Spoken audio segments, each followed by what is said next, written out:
Today we'll be starting the garden, and I'm going to be putting in the seeds into the seed starter, and I'm going to be using just a regular Miracle-Gro seed starting potting mix.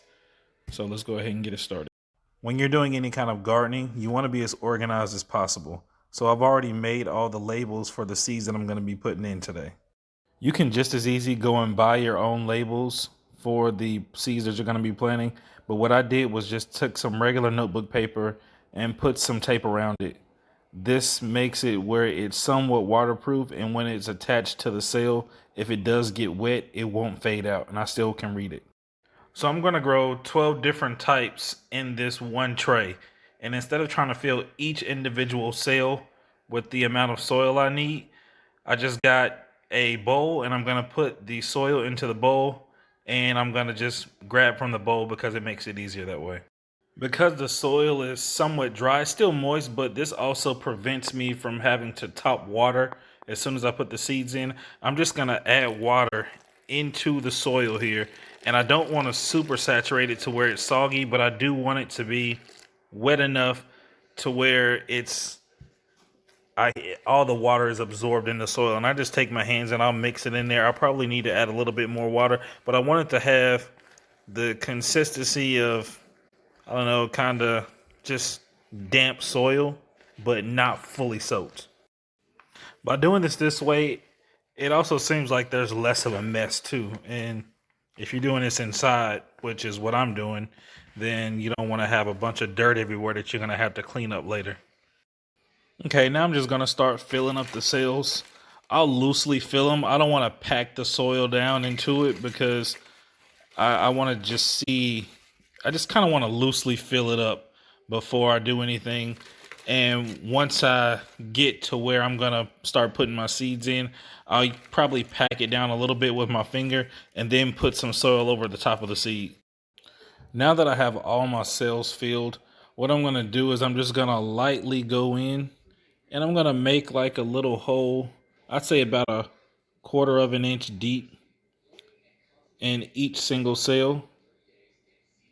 And that's where I'll place the seed inside. Now you can see that in each cell there's like a little indentation, and that's because I went and used my finger instead of using that plastic fork. And that way I was able to push down some of the soil where it was just too loose and there wasn't enough in there in the first place.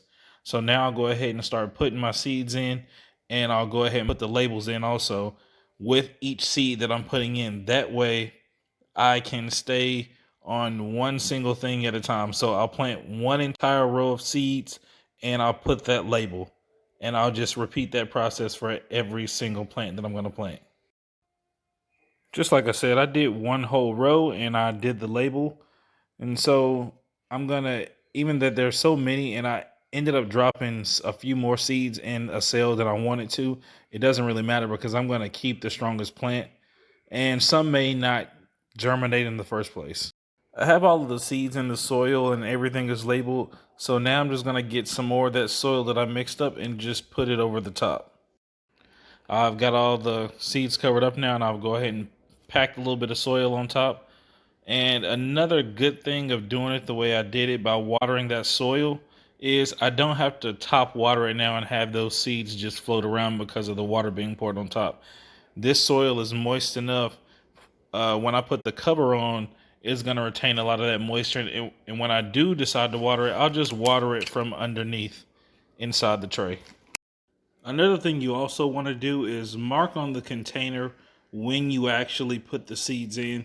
That way it's easier to keep records, and especially if you want to go ahead and put another row or sow more seeds right after this. This is just a standard 10 by 20 heat mat that I'm going to place under my tray. That's going to keep the soil warm and help my seeds to germinate faster. I have the tray on the heat mat and with the greenhouse lid on to keep that moisture in. And right above it, I have just a full spectrum plant light that I have. You don't have to have one of these. It helps. Or you can use a window where you will get natural sunlight, but if you don't have that and you want to just go ahead and purchase the light, then you can go ahead and do that. And I'll keep the light over my plants and it'll simulate them being outdoors. So this is just a guide on how to get your garden started. Thank you for watching.